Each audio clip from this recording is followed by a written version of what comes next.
What is the subject of the thoughts you tend to trap yourself in most often? The one that you keep on thinking about over and over again every day.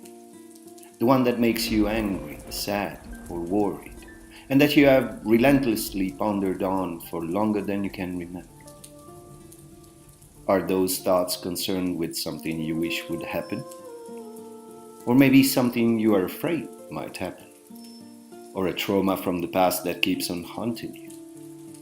Or is it about difficult recurring arguments with a loved one? Take a moment to consider. Which thought pattern is it that keeps on harassing you? Every time it comes back, you ruminate on it, arguing with yourself, feeling frustrated, nervous, angry, discouraged, impotent. Every time you end up giving your time, your serenity and your freedom to it with the hope of finding that solution so desired, and yet, nothing.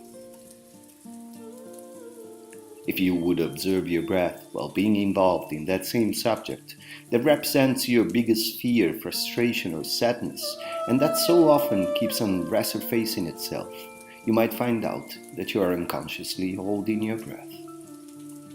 People with anxious tendency and angry attitude tend to hold their breath in after the inhalation. People with a tendency towards depression tend to hold their breath out after the exhalation. I was very good at both. Holding the breath unconsciously nourishes these tendencies, depression and anxiety, and strengthens them. During emotionally challenging moments, dangerous situations, animated discussions, or thoughts of dramatic events or fears directed towards the future, we sometimes unconsciously hold our breath. This is the way we function. Our system is impressed by repetition. Whatever we repeat, we become. Now, after a multitude of repeated apneas, every time we were under pressure, holding the breath unconsciously becomes a habit. Because repeated, the habit has been integrated into the habitual way of breathing and brought into our daily life, occurring also in situations that shouldn't cause any anxiety or agitation. Holding the breath deprives the system of what we have already mentioned as being the indispensable and the main fuel of the human life: oxygen. And do you know which organ in our body needs and consumes the most oxygen? The brain. Observing the modifications that influence the breath during that thought that so often harasses you, pauses might not be the only irregularities that you notice. As after a strenuous physical activity, the breath becomes shallow and noisy, in a very similar way, also in front of a violent verbal or physical aggression, or of an event that threatens your safety, the breath tends to become shallow and noisy. While that obsessive thought is in your mind, and during other moments in the day that cause you anxiety, fear, stress, and negative thinking, this noisy and shallow breathing also manifests itself, maybe in a more subtle way. Because of this, it might be more difficult to notice it. So from this week onwards, it is important to try to notice more and more attentively in which situations the breath tends to become shallow and noisy. And what happens to your body when you are involved in that obsessive thought so often recurrent? Do you tend to hold tension that are not normally present?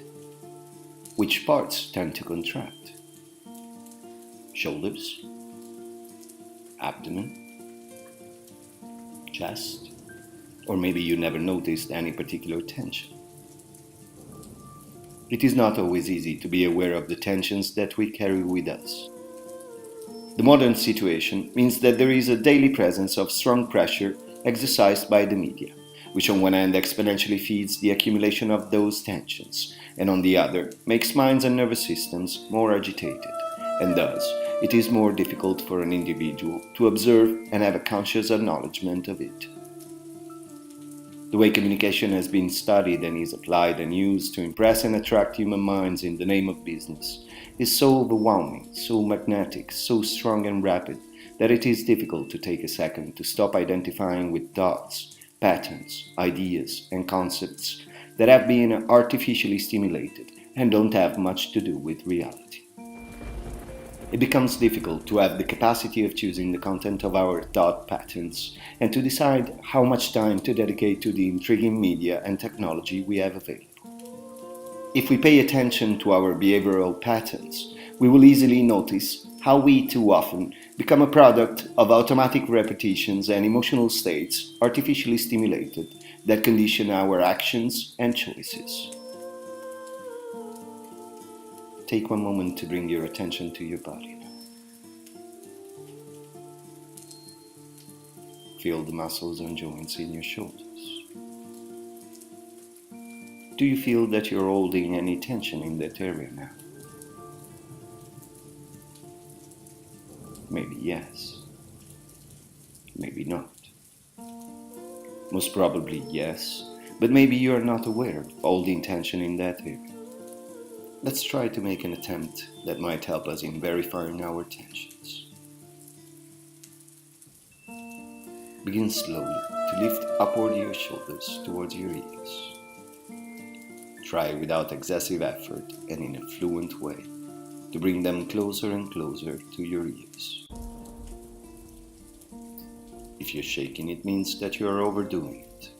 Let go a little bit. Hold your shoulders up in the achieved position for one entire exhalation and inhalation, making a gentle effort to keep them close to the ears. At the next exhalation, let go and allow the shoulders to come back to their original position, letting go fluidly and completely. Observe and feel the shoulder muscles and joints now. Can you notice anything different compared to your previous perception? Do they seem to be more relaxed? We want to learn to feel ourselves, listen to ourselves, cultivate awareness of ourselves, and learn to sense what is actually going on, instead of believing we are relaxed while actually being paralyzed by tension.